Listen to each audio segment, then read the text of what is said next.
Hello everyone. Lastly, in class 12th, we have discussed the male gamete formation and male reproductive part. Now we'll be discussing the female reproductive part and the megasporogenesis. The female reproductive part in angiospermic plants is gynoecium, and each gynoecium is made of pistil or carpel. If they have a single carpel, these are called unicarpellary, and if they have multicarpel, this is called multicarpellary. If single carpel है, unicarpellary है, doesn't matter, but अगर multicarpellary है then यहाँ पे दो situations आती हैं. हो सकता है कि ये कार्पल्स फ्यूज़ हों या ये कार्पल्स फ्री हों. जब सारे कार्पल्स फ्यूज़ हों तो उसको हम सिनकार्पस ओवरी कहते हैं, और अगर ये कार्पल्स फ्री हों तो इसको हम एपोकार्पस कहते हैं. Each carpel is made of 3 parts. हर एक कार्पल में 3 पार्ट्स होते हैं. सो जो पहला पार्ट होता है ये डिस्क लाइक स्ट्रक्चर होता है, इसको हम कहते हैं स्टिग्मा. स्टिग्मा वो प्लेस है जहाँ पे पॉलन ग्रेन्स लैंड करते हैं, एंड स्टिग्मा में शुक्रोज प्रेजेंट होता है जो उनको स्टिकी बनाता है so that pollen grains easily attach हो सकें. नाउ स्टिग्मा से एक थिन ट्यूबुलर स्ट्रक्चर आता है या फिलामेंटस स्ट्रक्चर. ये फिलामेंटस स्ट्रक्चर है स्टाइल, एंड स्टाइल के बाद ये लास्ट पोर्शन है जो स्वेलन पोर्शन है, इसको हम ओवरी कहते हैं. एंड ओवरी अटैच होती है पेडिसल से. ओवरी में कैविटीज़ प्रेजेंट होती हैं, एंड इन कैविटीज़ को हम लॉक्यूल कहते हैं. अगर ओवरी में एक सिंगल लॉक्यूल है सो ऐसी ओवरी को हम यूनिलॉक्यूलर कहते हैं. 2 है बाइलॉक्यूलर, 3 है ट्राइलॉक्यूलर, 4 है tetra, penta, and then multilocular. Inside these cavities ovules are located, and ये ovules एक small stalk से attach होते हैं. ये stalk कहलाती है प्लेसेंटा, and ovules के arrangement को ovary में हम कहते हैं प्लेसेंटेशन. ओव्यूल्स ही वो स्ट्रक्चर है जहाँ पे फीमेल गैमेटोफाइट या एम्ब्रियो सैक का फॉर्मेशन होता है, और यही फ्यूचर में सीड का फॉर्मेशन करते हैं. ओव्यूल्स 6 टाइप्स के होते हैं. So first one is orthotropous ovule, second anatropous ovule, third hemitropous, fourth campylotropous, fifth Amphitropous, and the 6th one is Sarcinotropous ovule.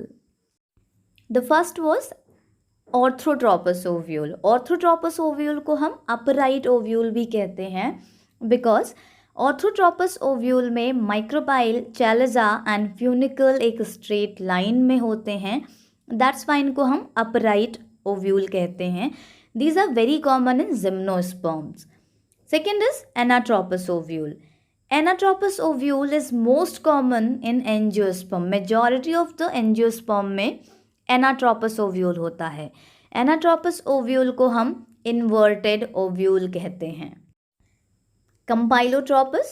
Compilotropous ovule में curved body होती है, and micropyle, chalaza एक straight line में नहीं होते हैं, and funicle right angle पे present होता है chalaza के. Now इसका मोस्ट कॉमन एग्जाम्पल है चिनोपोडियम. नेक्स्ट है हमारा हेमीट्रोपस.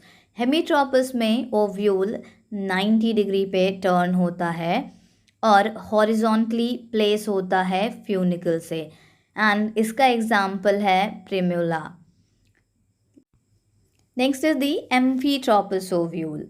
एम्फीट्रोपस भी इन्वर्टेड होता है just like anatropous, but in this case जो एम्ब्रियो सैक होता है वो थोड़ा बेंड हो जाता है और वो हॉर्स शू शेप्ड दिखता है, इसीलिए हम एम्फीट्रोपस को हॉर्स शू ओव्यूल भी कहते हैं, एंड इसका एग्जाम्पल है एलिस्मा.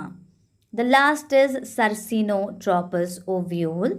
सर्सिनोट्रोपस ओव्यूल की जो फ्यूनिकल होती है वो बहुत ही लॉन्ग होती है, एंड जो बॉडी ऑफ ओव्यूल होता है वो सर्कल्स में होता है, एंड दैट्स वाई इसको हम सर्सिनोट्रोपस ओव्यूल कहते हैं.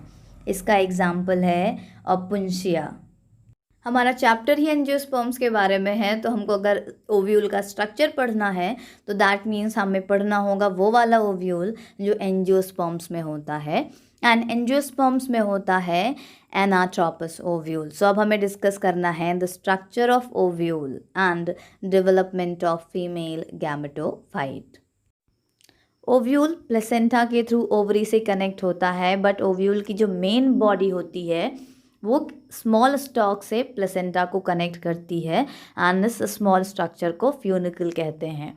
एंड पॉइंट जहाँ पे फ्यूनिकल एंड प्लेसेंटा ज्वाइन होते हैं उसको हम हाइलम कहते हैं। एक बार सीड फॉर्मेशन के बाद हाइलम एक स्कार के फॉर्म में हमें दिखाई देता है।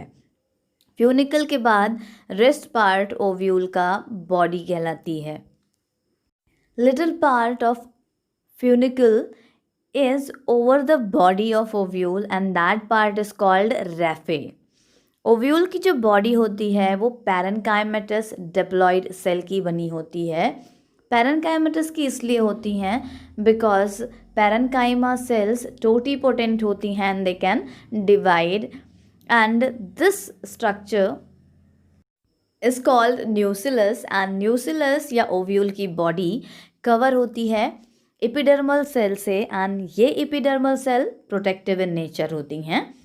इन एपिडर्मल सेल्स को हम एंट्यूगमेंट कहते हैं। अगर न्यूसिलस में एक single layer of integument present है तो उसको हम यूनिटेगमिक कहते हैं, and if they have double layer that's called bitegmic. So majority of the angiosperms these are bitegmic. एक प्लेस पे एंट्यूगमेंट न्यूसिलस को कवर नहीं करती है, and that's called micropyle. So micropyle is a small opening where integument layers are not present, and this micropyle helps in the entry of pollen tube as well as it helps in the entry of water. The basal part of the ovule where nucellus, entugment and funicle merge is called chaliza. The embryo sac or the female gametophyte is formed by the hypodermal cell of nucellus. Nucellus की जो second layer होती है, पहली layer epidermis हुई, second layer उनकी hypodermis होती है। So the hypodermal cell is responsible for the formation of mega gametophyte or the embryo sac. The outermost layer in nucellus is epidermis, and just below the epidermis hypodermal layer is present. A typical hypodermal cell near the micropylar region become archisporial cell, and this archisporial cell divides. When it divides outwards, it forms parietal layer, and towards the inner side, it forms a mass of sporogenous tissue. These sporogenous tissues are potential megaspore mother cell. The megaspore mother cell undergo meiosis or reduction division to form 4 haploid cells. Out of these 4 haploid cells, the 3 degenerates and one near the micropylar region remain functional. So means chalazal side के 3 degenerate कर जाएंगे और जो micropylar region के side 1 single बचेगा, that will remain functional. Now the last topic in this, the development of female gametophyte or embryo sac.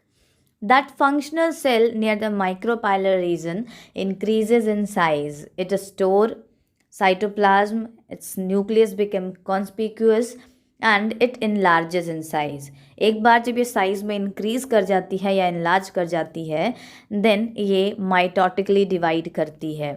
Mitotically divide करके ये 2 nucleus का फॉर्मेशन करती है, जिसमें से एक न्यूक्लियस चैलेजल एंड की तरफ माइग्रेट कर जाता है एंड दूसरा न्यूक्लियस माइग्रेट करता है माइक्रोपाइलर एंड के साइड पे। Once they migrate to the different poles, again mitotically divide करके ये 4 न्यूक्लियस का फॉर्मेशन करते हैं, 2 at chalazel and 2 at micropylar. Once again they divide to form 8 nucleus, 4 at chalazel and 4 at micropylar region. Then the three nuclei at the micropylar region, they unite to form egg apparatus. Egg apparatus में centre में egg present होता है और इसके दोनों side present होती हैं synergid cells. Synergid cells में स्पेशल स्ट्रक्चर प्रेजेंट होता है जिसको हम फिलीफॉर्म apparatus कहते हैं. फिलीफॉर्म apparatus प्रोवाइड करता है entry to the pollen tube. And जो चैलेजल एंड की तरफ 3 न्यूक्लियस होते हैं वो भी यूनाइट करते हैं एंड वो फॉर्म करते हैं एंटीपोडल सेल्स का. So 3, 3, 6 where still 2 remains. So one nucleus from the chalazal region and the other from the micropylar region both migrate and they joins in the center and they form secondary nucleus. So the mature embryo sac or female gametophyte has 2 polar nuclei in the center, 1 egg cell, 2 synergid and 3 antipodal cell, and this is called 7-celled 8 nucleate stage because 3 antipodal, 3 egg apparatus 6 and 1 secondary nucleus, that is 7 cells are present and these are 8 nucleate because 3 nucleus present in the antipodal region, 3 nucleus present in the micropylar region and 2 are present in the secondary nucleus, hence it is 8 nucleate. So that's why this complete developed angiospermic gametophyte is also called 7-celled 8 nucleate. Rest things we will discuss in the next video and the next topic will be pollination.